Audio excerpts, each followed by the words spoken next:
ছিলেন। তাছাড়া তার উপস্থিত বুদ্ধি ছিল অত্যন্ত প্রখর।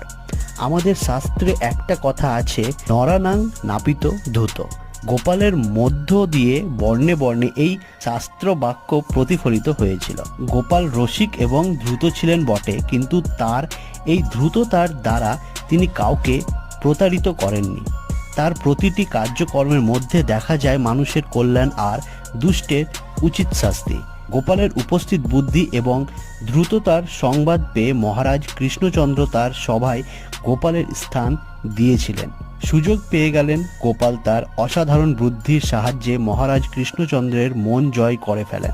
মহারাজ কৃষ্ণচন্দ্রের রাজসভায় বহু জ্ঞানীগুণী পণ্ডিত এবং কবি, গায়ক ইত্যাদি ছিলেন। রায়গুণাকর ভারতচন্দ্র রায়ও ছিলেন তার সভাসদ। মহারাজের আদেশে ভারতচন্দ্র বিদ্যাসুন্দর কাব্য রচনা করেন।